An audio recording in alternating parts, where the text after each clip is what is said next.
So be yourselves. No, just kidding. Yeah. Hello, everyone. This is Pastor Anthony here at the Center Church. I just wanted to say good morning. And today I have Frank. Yeah. Isaiah's in the house. And Victor. Good morning, And everyone. actually, Isaiah is our guest today. We're gonna hammer him, I think. We're going to poke at him today. We're going to poke at him. Yeah, we're going to poke at him a little bit. But anyhow, yeah, so we're here at the Center Church, and just information, we gather every Sunday at 11:15 a.m. over at 2019 Fraser Street in South Modesto. You're more than welcome to come and join, or you could jump online at Center Modesto on our Facebook page. We go live stream every Sunday at 11:15.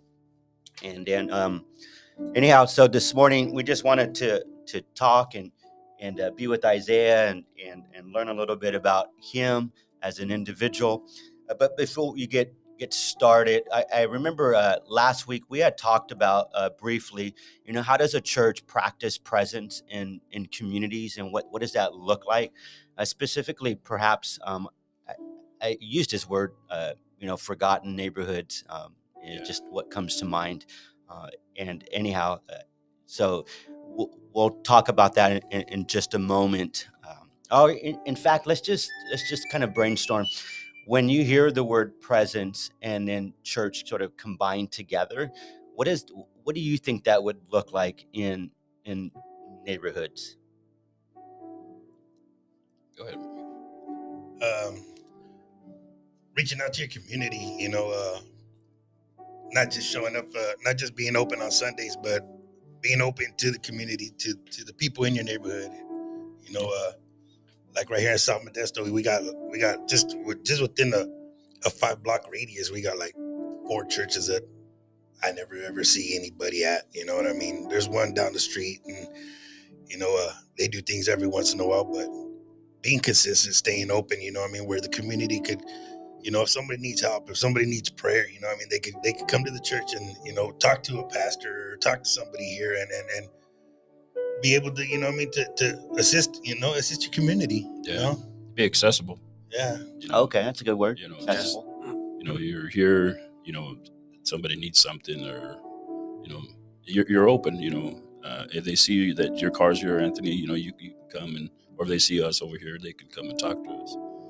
I think it's a good thing. This little church here, like I said, it's accessible. Okay. I think Isaiah. Okay. Any thoughts, Isaiah? You said presence in the community.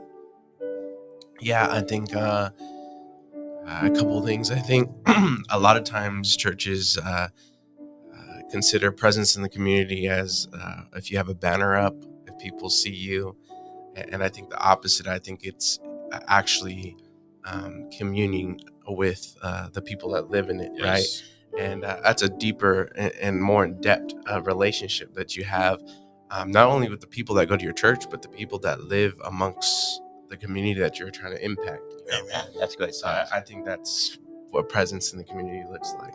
Yeah, I think you're right. Yeah, no, thank you, guys. So, we're here in 2023. I'm always thinking, wow. Anyhow, but if there were some things that you'd learned this past year, and then looking into 2023, any idea or any thoughts on what it was that, when you look back, just for a moment, not staying back there, but just kind of looking back on what maybe perhaps one thing that you'd learned, and then what are you looking forward to in 2023? What would that be? Honestly, like for me, it was I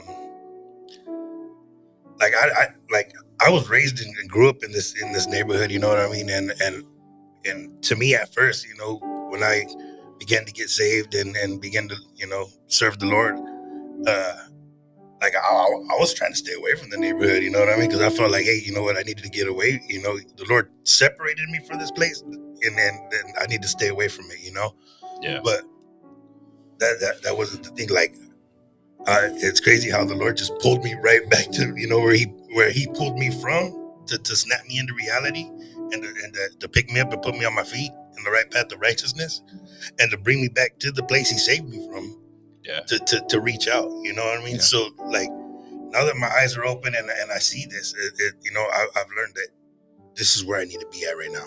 These are the people. This is where you need to reach. You know, and I tell my wife, like, why would God send me back to this place? You know what I mean? Like, you seen the way I used to live. You know what I mean?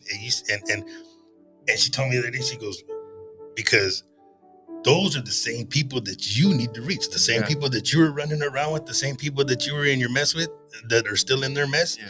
Those are the people that you need to reach out and plant that seed in. And I was like, man, why you gotta hit me so hard, honey? I think that's powerful for sure. For you, the story, the connection that you have here.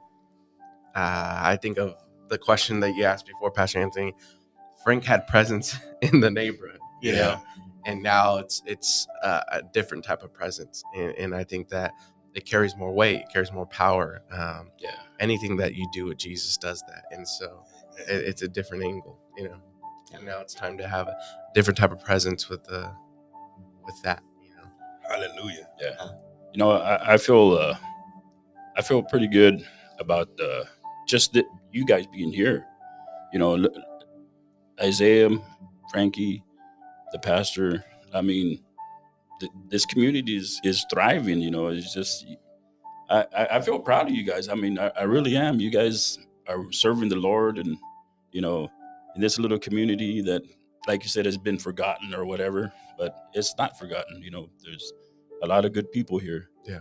You know, and you know, I thank God that you guys are here, and like Isaiah is going to talk about, he's working with young kids, and he's a good guy, and I think you're on the right track. You know, I mean, we got to think, you know, give thanks to God, you know, that he's put this in this man's heart right here. I mean, Pastor Anthony, I mean, I give thanks for you know, you seen that, you know what I mean? You see the calling, you see the help, you see the necessity of what the neighborhood needs. You know what I mean? You got the heart for it, you know? So that's why, like, if it wasn't for you doing what you do, you know what I mean? This church would be just like the rest of these churches, you know what I mean? But you see the greater need, you know what I mean? You see what needs to be done, and all you needing is your soldiers for Christ to be out here to help you. You know what I mean? And I thank the Lord that we're building our team. You're building your team. You know, you see the worth in people, and you know, you set apart. You help. You know, you use the Lord to help set apart and set aside the people that you need to help do with your vision that the Lord's put in you. You know. Thanks for those encouraging words. Let me just read a passage real quick that probably may be familiar to some, but perhaps for the very first time you hear it. In Isaiah chapter 43, it begins in verse 18. It says, "Do not remember the past events. Pay no attention to the things of old. Look, I'm about to do something new. Even now it is coming. Do you not see it? Indeed, I will make a way in the wilderness, rivers in the desert." I've always loved that passage because it just, I don't know, it's because it does that.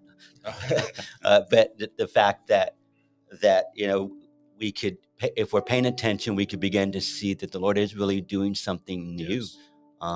And new in the sense that new relationships are being built, right? New perspectives and how we are embedded in the community, and discovering new ways how to reach people, and so forth. And so, which leads me into and talking to Isaiah for just a moment. I would love, Isaiah, not so much the work that you're doing. We'll talk about that in just a moment. But just tell us a little bit about Isaiah, and you know, just about who you are and how you came to know the Lord, and we'll practice listening. Yeah. Let's see. Yeah, I'm Isaiah. I'm 27. I'll be 28 this year in 2023. Wow. I got saved when I was 15 and a half years old. And I grew up knowing God, knowing who he was. I'm going to church here and there. And but I grew up in a crazy, just broken home. I had no idea who my real dad was. I didn't meet him until I was about 18 years old for the first time. And as I was raised by my mom, she was a single parent. She had a couple marriages that were crazy and abusive and everything you could imagine. And so I was the oldest of two sisters. I have two siblings. One of them actually lives here in the neighborhood in South Modesto. And I had growing up, I just had no father figure. I remember as young as like 3-4 years old, being abused physically, mentally, being picked up by the neck, just thrown across the room, like all those types of things. And we moved around a lot. We were homeless and all sorts of things. My mom finally left her first marriage, and she got with another guy, and he was going to church. My mom was going to church at that time, and I thought it was a good thing, right? And all of a sudden, like, I remember I tell my story a lot, and so I tell people, like, I don't know if you ever have that moment in your life where you just realize, like, things are not really how I think they are, you know? And I remember it was my 8th grade year, and I woke up and I realized, like, things are not what I thought they were. And at that point, my mom was addicted to painkillers and antidepressants, and she was there but wasn't there. And everybody at school, I've always been like a extroverted person, and even as a kid, and happy person. And so everyone at school see me in a different way, but I would go home to the same drama and craziness. And I remember it's just kind of illuminated everything in 8th grade. And my mom, she was always just out of it. And so a lot of the pressure at home and taking care of my sisters, it kind of just fell on me. And I had responsibilities to make sure they're taken care of, that they had what the food that they needed, that I would walk them to school and all those things. And so all of that happened, and all that was taking place. And then, like I said, 8th grade year just kind of got worse. I started getting in fist fights with my stepdad, and it was bad. I kind of felt, I was telling someone the other day, I kind of felt like I was living in my house and had a fight just to survive in it. Wow. And my stepdad would like do things to me to provoke me, and he would tell me things like, come on, like, I want to get you mad, like, I want to, give me a reason to hit you and stuff like that. So it just continued, and I got into high school, and I loved football. I loved sports, and so I played sports all my life. I played baseball. I played football up to high school, and I went to Enoch's High School, and I made the football team there. And I played football, and it encouraged me to do well in school too. And freshman year, I didn't do so hot. I was moving around, actually. I went to Escalon High. I went to a bunch of different high schools because of my home life and what was going on there. My parents would send me to live with family members and just different stuff. And so when I came back to Enoch's, I expected to play on the team, and because of everything that was going on, I missed grades like barely. Yeah. And I was working out with the team and during the summer, and I remember the coach came up to me. He was like, "Hey, like, you're gonna have to not play. You're gonna have to sit out." And it broke my heart, because that was really the only thing that kind of grounded me. Yeah. That I had, that I feel connected to, that I felt safe at, and I was able to just let things out. And so I was like, okay. And so I remember like saying to myself, I went home and I was like, I have nothing else to live for. And I decided to drop out of high school. I stopped going to school. My parents didn't care, and I had nothing to motivate me. So I stopped going to high school, and I didn't care. And so at that point in my life, it got a lot crazier. And like, we were homeless, staying in homeless shelters. We would live in houses, no electricity for months, like all the things. And those things were still happening. And at that time in my life, I was just in a dark place where I literally at moments would like think to myself, like, if I could get my hand on any drug, like I wanted to overdose, like that was my goal. And so that's never the answer. Right. And that was my mindset. I didn't care. And like I said, I've always went to church and stuff like that. And my stepdad was he had a job, and he had a job there where he worked at for years. But he always got laid off every year, so it was just tough for us. And my parents weren't smart with their finances and things like that. But there was a pastor that worked there with my stepdad, and we would know him for a long time as well. And he would invite my parents to church, and I'm in the middle of doing my crazy stuff, and my parents all of a sudden starts inviting me to church, and they say they want me to go to church, and I was like, no way. Like, first of all, like I don't want to go to any church that you guys are at, Yeah. and Wow. and second of all, like, I don't want to go to church at all. And I remember my mom one day, she called me and she's like, hey, the pastor's sons wanted like your number. And I was mad, and I cussed out my mom, and I was like, if you give him my number, like, I'm gonna be so ticked off, like, I didn't want anything to do with him. And so then, long story short, I was like 15 or so, and I went to the mall with my friend, and we were shoplifting, and we got arrested that day. And I thought that was the first time I got in trouble with the law, and I thought that I was gonna go to juvenile hall that night. And the laws have changed so much, and they kind of gave me a slap on the wrist. And I did have drug paraphernalia on me, like everything. And they released me to my mom that night, and she came and picked me up, and she was crying.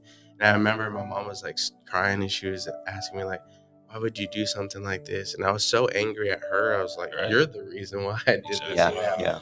And but my mom, she took me to church that night. I remember we went to a Bible study, and I walked in feeling guilty. And this was a small church, and so I'm like, I bet everyone in here knows what I did, right? Yeah.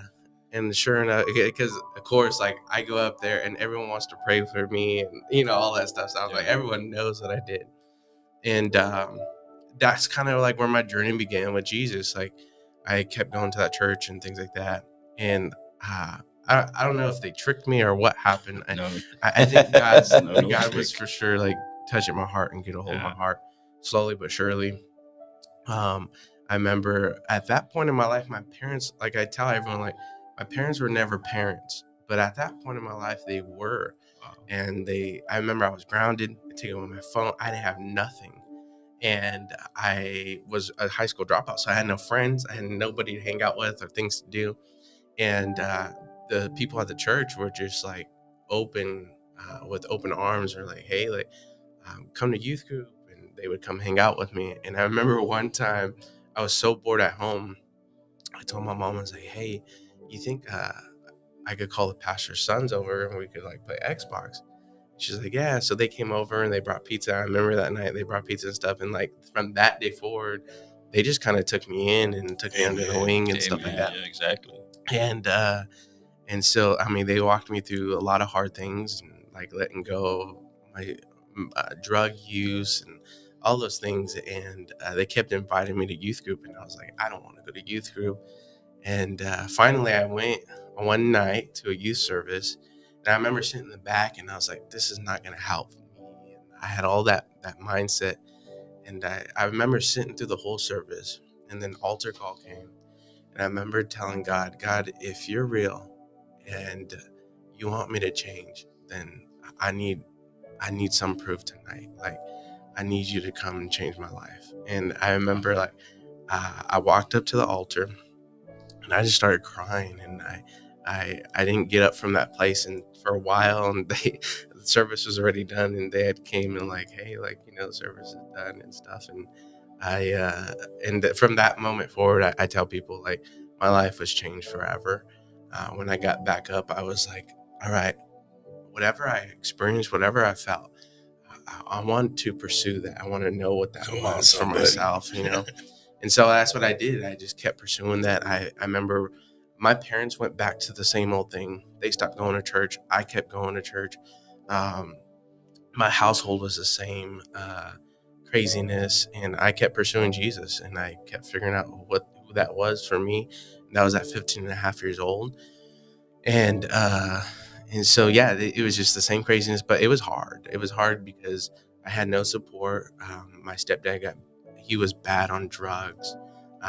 There's times that I, uh, I wanted to pursue Jesus, and I wanted to pursue Jesus on another level, and he would just put me down. And I'm like thinking in my head, like, you guys are the ones that wanted me to do this, you know? Hmm. Yeah. And so it was just a hard setting. And um, so then I just threw myself in wholeheartedly. And then I always tell people I never thought of myself as a pastor or as a leader or anything.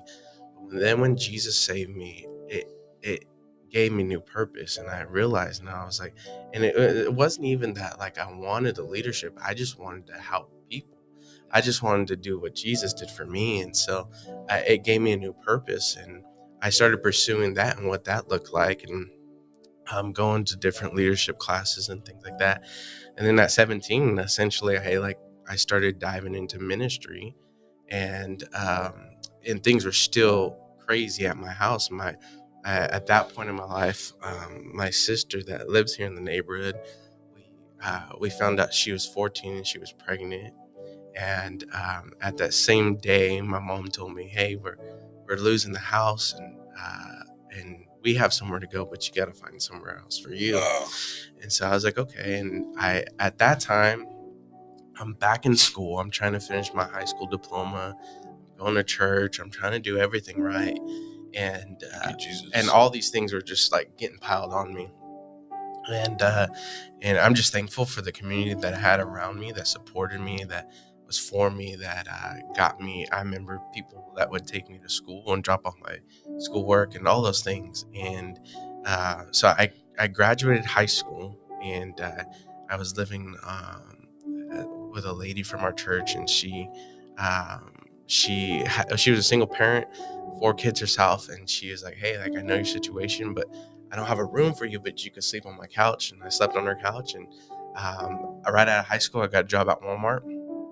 And at this point already, I was already talking about my wife. I met my wife when I was 17, and she was an intern at a church and going to Bible school and stuff like that. And so I was like, "Oh, I like this girl."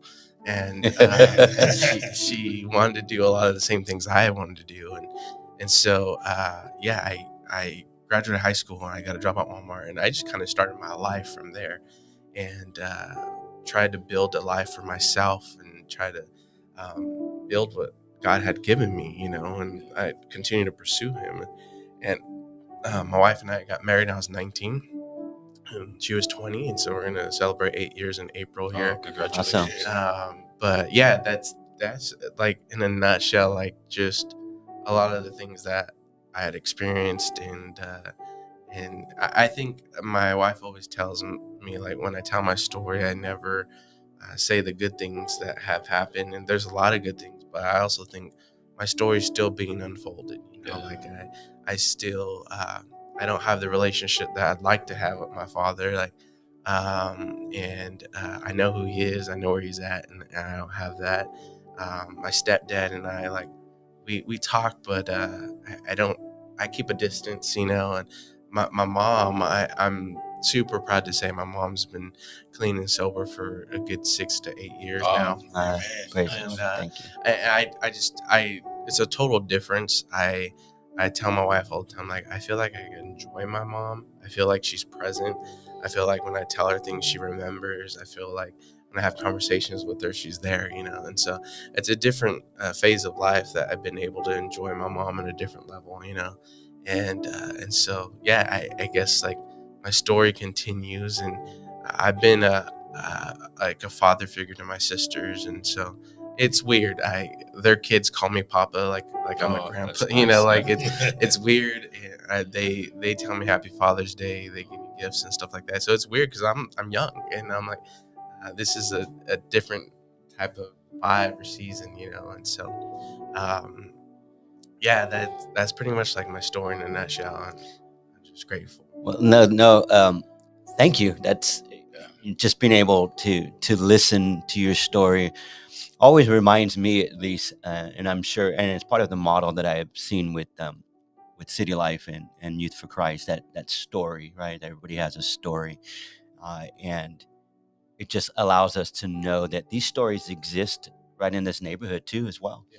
There's stories that are similar to yours, and I think that's the um, or I would say that gives us the opportunity to be able to practice presence so that we could listen and be able to create space for these stories to be unfolded.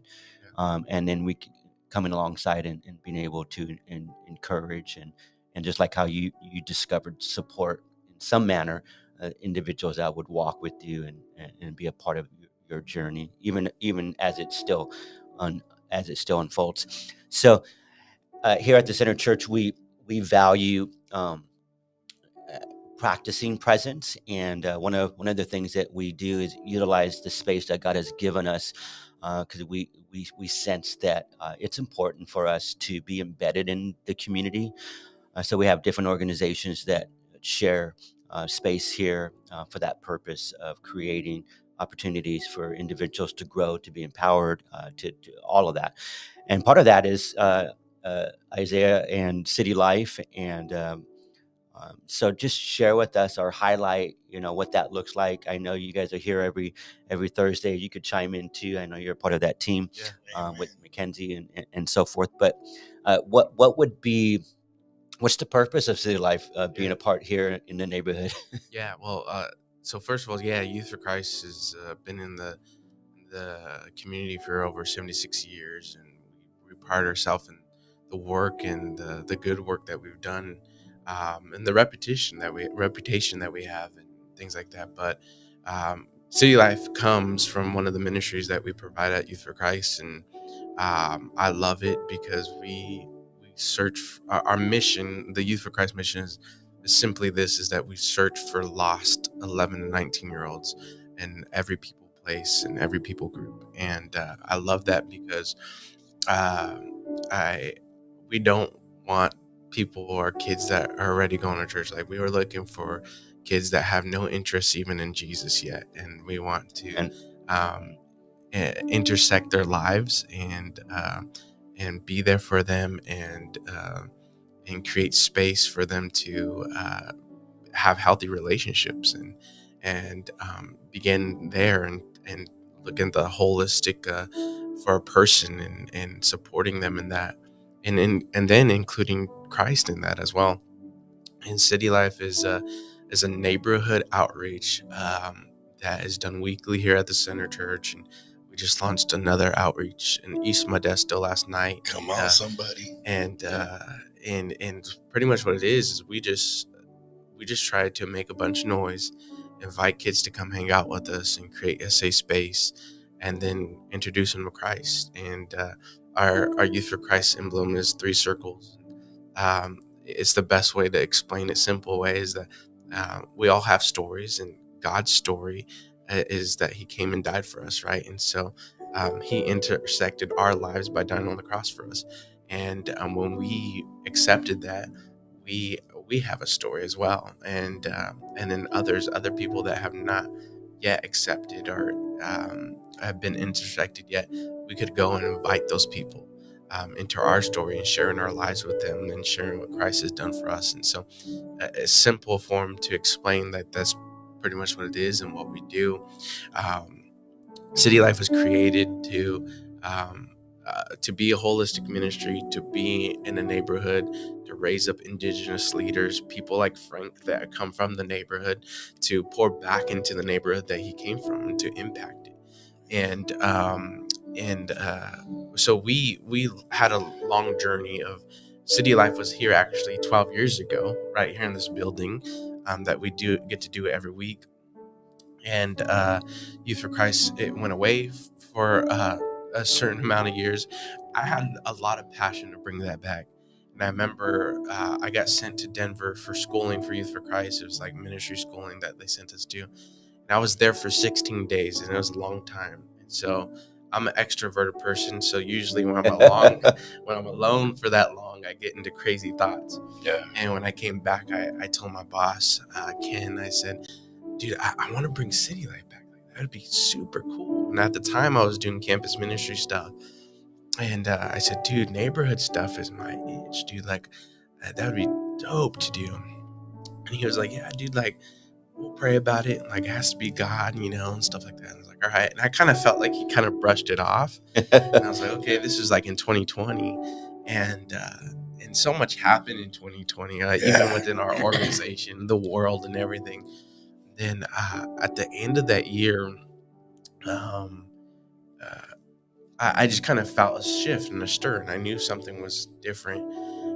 My boss had called me and said, "Hey, like, help me pray. Like, we're gonna have to figure out another person to be a juvenile hall director." And I was like, "Yeah, I'll help you pray." And I got off the phone, like, not even thinking anything. And I sat there and I was like, "I wonder if I did juvenile hall, like, that'd be cool."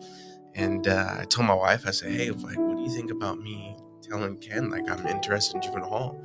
And she's like, "Yeah, I think you'd be great at it." And so I guess I talked about it too much, and my wife was like, "You just need to talk to him again." So I talked to my boss again, and I said, "Hey, I'm interested in working in the juvenile hall." And he said, "Okay."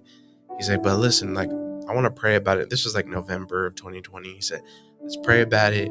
If we still feel the same in January, like, we'll move forward."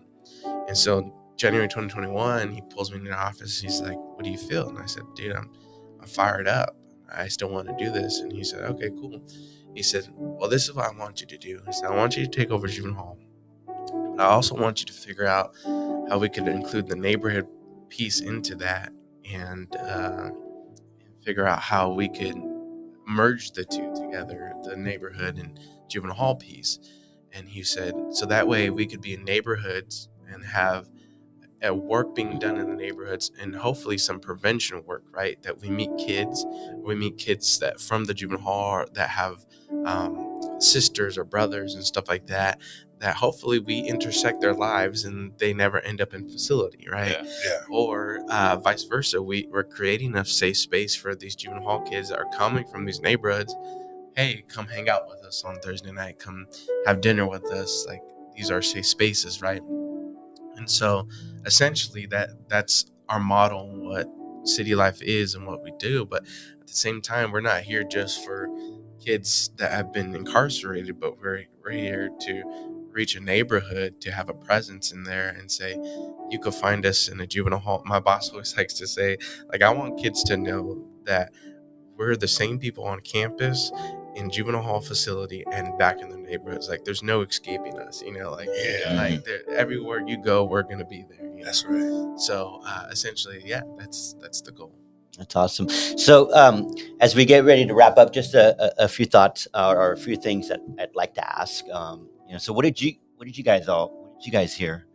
Victor, Frank, what did you guys hear from this story? What do you? I'm encouraged, from the way you grew up, uh, a broken home, abusive, parents, drugs, and God is real. A lot of people would have gave up, Isaiah, and I'm proud of you. That's and to where you're at right now. You could have went the other way. Yeah. You could have been out there gang banging or living a different life, but you're married. I don't know if you have kids. I don't know if you didn't. No kids. But the future looks bright for you. Yeah. And I feel good about you and your ministry and how everything's going. Your story, it moved me. I feel proud. I'm proud of you. Yeah. That's so good to hear. Yeah. That in the world that's so ugly, and a guy like you, the way you were raised up, and you're a good, fine young man, and I think the future is bright for us. And like I said, I'm proud of you. I want to shake your hand, brother. Yeah. Proud of you too, brother. Listen to your story. It reminds me, of the way I grew up too. Because my mother, had two other marriages, and I didn't meet my real dad till 40. I was 42. Mm-hmm. That was just a couple years ago, like 2-3 years ago. And but the broken home, single mother, not being able to have the full divided attention that our kids hunger for, from their parents, especially at that time, you know what I mean? Right. You're, 11, 12, 13, 14 years old, you know what I mean? That's when those are your stomping grounds. That's when you're learning, you know what I mean? To be a young, what it's called to be a young man, Right. you know what I mean? And,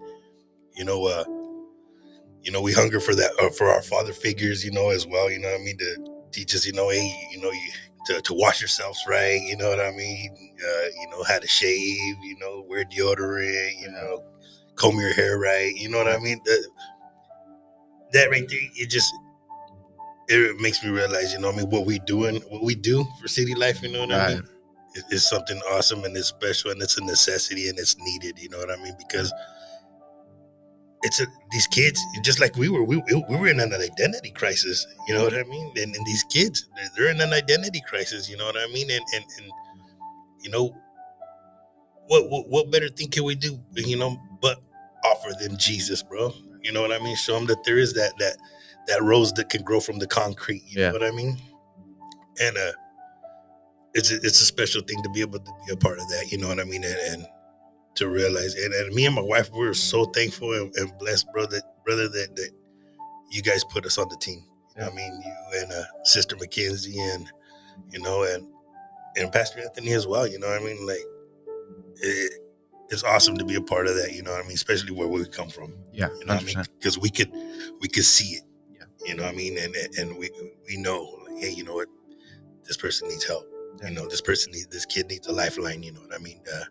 And to be able to step in and try to intercede, you know what I mean, and detour them from going the opposite, the negative route, you know, because it's easy, you know, and then but I mean, you being in the working in the juvenile halls to be able to reach them right there and give them Jesus before they even get out, brother. Yeah. You know what I mean? That right there is something special within itself, because it lets them know that, hey, you don't have to return back to what you were, what got you here. Yeah, you know, and it's just awesome, brother. You know what I mean? To be a part of a group that's reaching out and doing the footwork that we need to do. Yeah, no, I love the juvenile portion to it too. I love those kids. They are human. They're people. Exactly. A lot of them made some pretty tough decisions, but at the end of the day, they have hearts that beat like ours, and they care. Amen. And my favorite thing is every time I leave the juvenile hall at night, we go in there pretty late, and my favorite thing, every time I'm leaving, they're like, "Good night, Isaiah. Drive safe." And seriously, drive safe. And it just shows me that they care, you know. And they probably will never tell me that they love me or they care about me, but just those things, like, it shows me, I'm like, they do care about me. Yeah, because you see, you know what I mean, you see and you feel them walls being that hardness, their hardened hearts being softened. You know what I mean? Yeah. You go from being shorty want to be a thug to, like, hey, you know what, I got feelings too. Yeah, 100%. Yeah. Well, guys, wow. I guess I just want to say thank you for sharing your story and just being real and authentic, and just some of what both you had shared and giving encouragement to Isaiah, and just thank you for partnering with us, in the community and loving on these students. And I'm very thankful that the Lord has provided us a space. We got a building in the heart of South Modesto, and what better way than to utilize it in a way that allows impact and impact in both ways, right? These, not only we have opportunity to be a part of the lives of students and impacting them, but they're impacting us too as well. Yeah, we're learning from them. We're learning how to be patient. We're learning, just all the things that come with working with students, right? Yeah. And your story allows us again to know that these students have stories that are similar. Yeah. So thank you. So just a shout out, City Life is in fact, it's tomorrow. Tomorrow night. Every Thursday here at the Center Church, 2019 Fraser Street. right in the heartbeat of South Modesto. It starts at 6 o'clock, goes from 6 to 8, somewhere around there. But yeah, definitely, if you have young students in the neighborhood, the ages from 11 to 17. yeah, 11 to 17, come on by, and yeah, we'd love for you to be here. That's why we're here, creating presence, and love to just kind of get to know you as an individual, and to know your story. Again, so thank you for tuning in. We're gonna head out. Any last words or anything other than the shout out to my team this Saturday, the 49ers? Come on. I had to say it. 1:30. 1:30. Tune in. Yeah, It's probably the best thing that you'll do on that Saturday. Ain't that pretty? Ain't that pretty? Yeah, we can cut that out, right? But I mean, also, are the churches here? The church is here. Center Church is here. The doors are open. If you need prayer, need somebody to talk to, you need if there's something that we can assist you with, and you see the doors open, don't be afraid. That's what the church and the community is for, right? I think so too. That's so just putting it out there. Center Church is here. Yeah, thank you. Like you said, if the door is open, come on in. We'll have coffee and whatever, and conversation and talk. You have a problem or whatever, or just to say hi. Hey, how you doing? I saw you guys over here, and you never know. Just like Isaiah, you needed Christ, and you found it, and you never know. Somebody can come in that they're having problems or whatever. Yeah. Maybe they heard Isaiah's story, Frankie's story. Yeah, we're here. We're here for you guys. Come on over. All right. Any last words? No, you good? No, I'm thankful. Glad to be able to be a part of this and our partnership. And I'm not here every Thursday. I feel removed sometimes, but God's doing great things, and I'm thankful for the partnership. I always say this, but I remember the first time I met Pastor Anthony, and I told him our vision for what we're trying to do with City Life, and he didn't even let me finish. He's like, "You can use my building." And so I was like, and it's been great partnering with you over the last year, and I know that God's not finished. He's just getting started, and Oh yeah. we're gonna see so many other cool things. Yeah. So I'm excited for No doubt. Okay, well, thank you again for tuning in. Again, we have service here at the Center Church every Sunday. If you want to tune in, 11:15, either in person or tune in at Center Modesto. You can go on there. We do live streaming as well. So we out. God bless. God Bye. bless. Go Raiders.